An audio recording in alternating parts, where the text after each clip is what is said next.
Welcome back to the deep dive. We got some really interesting sources from you all about, well, how we make decisions. Yeah, it digs into that classic tension, doesn't it?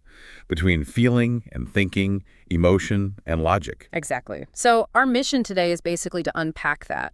What's really driving our choices? When do feelings take over? And when is it, all facts? And we've got stuff from psychology, behavioral economics, even a bit of neuroscience in the mix. Right. And the core question, I guess, is, are we run by this cool, calculating brain, or is it more about our often pretty messy emotions? Well, what jumps out straight away from the sources is that emotional decision-making isn't like just being irrational. Okay. It's described as a fundamental psychological thing, a really rapid way to size up a situation. Like those gut feelings, that instant reaction. Precisely. Your emotions giving you a quick read, but it also covers how feelings can, well, heavily influence choices we think we're making carefully. Right.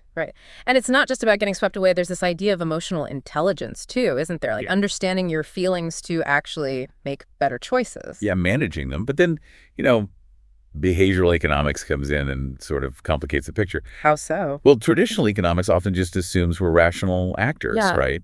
But then you see things like loss aversion. Where losing something hurts more than gaining the same thing feels good. Exactly. That's pure emotion, messing with what a purely rational calculation might say. It shows how much feelings drive economic behavior, even deviating from standard theories. So it's not just feelings or logic. Seems not. Yeah. And if you've looked to the logical side, the idea there is it's a cognitive process. You use your values, your belief, the info you have. To make a choice that makes sense, that you can justify. Right. Trying to minimize the emotional static, maybe using rational methods, thinking about utility, weighing things up, using reasoning, basically. Deductive, inductive. Yeah. Those tools. So the ideal is this logical mind carefully weighing pros and cons. That's the traditional economic view, too, maximizing utility. Yeah, the rational choice theory. But again, behavioral economics pushes back. It says, hang on, we rarely have all the information. And we're full of biases, cognitive biases. Exactly. So that purely logical model, it starts to look a bit shaky in the real world. Okay, so let's dive into the emotions then. The sources really hammer home how powerful they are, right? Sometimes helpful, sometimes not so much. Definitely. And there are specific biases linked to emotions. We mentioned loss aversion. There's also overconfidence, thinking we're better or more accurate than we are. Status quo bias, just preferring things stay the same. Endowment effect, valuing something more just because we own it. Regret aversion. Wanting to avoid decisions that might lead to kicking ourselves later. Yep. All driven by feelings. And then there's the affect heuristic. It's a gut feeling shortcut again. Sort of, yeah. Relying on that immediate emotional reaction, especially when we're under pressure. Good feeling. We tend to see lower risk, higher benefit. Bad feeling.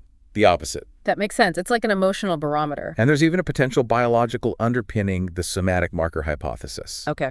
What's that? It suggests past emotional experiences create these like physiological tags, bodily signals. Like internal alarms? Kind of. And they unconsciously bias our future choices. Plus, different types of emotions push us in different directions. How so? Well, emotions motivate action, for starters. But intense ones can just override logic. Think fear of flying versus driving statistically safer to fly, but the fear takes over. Right. Sadness, interestingly, might make people lean towards high-risk, high-reward options. Maybe trying to change their That's a situation. reward replacement idea. Okay. While anxiety often pushes towards low risk, low reward. Seeking certainty. Mood can even affect what memories we recall. Anger is linked to more risk-taking, too. And anticipating regret, as we said, is a big one. Okay, so emotions are clearly a huge piece of the puzzle, but logic still has its place, surely, for making, informed choices. Absolutely. That's where critical thinking is key. Analyzing information objectively, questioning assumptions, seeing different angles. It's crucial for problem solving and spotting those biases we mentioned. And the benefits of using logic are? Well, you're more likely to get the outcome you want, ideally. It helps with objectivity, minimizing bias, can lead to more stable, long-term success, makes you maybe a bit more resilient to emotional swings. And better problem solving, breaking things down? Right. But the sources are also clear. Purely logical approaches have downsides. Like? They can be slow, really mentally draining. And the real world is messy. It doesn't always fit neat, rational models. You might ignore valuable intuition. And even logical thinking isn't immune to biases. So it's not really logic versus emotion in the brain then, more like partners. Yeah, that seems to be the consensus. The dual process theory sums it up well. System 1, fast, intuitive, emotional. System 2, slower, deliberate, logical. And system 1 is where a lot of those heuristics and biases pop up. Often, yes, but they're intertwined. Emotions shape what we even pay attention to, our perceptions. And logic helps us figure out how to achieve goals that are often, deep down, driven by emotion. So finding the balance is key. Exactly. Integration. Emotional intelligence, again, understanding the emotional input and applying logical scrutiny, that seems to be the path to better decisions overall. Okay, so wrapping this deep dive up, the big takeaway feels like decision-making isn't an either, it's a blend, a dance between emotion and logic. Definitely. So maybe something for everyone listening to think about. Consider a recent decision you made. What part did feelings play? How much was logic?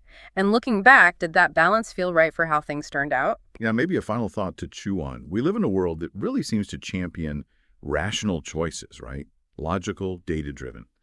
But are we sometimes overlooking crucial wisdom embedded in our feelings? Or conversely, are those feelings leading us astray more often than we care to admit?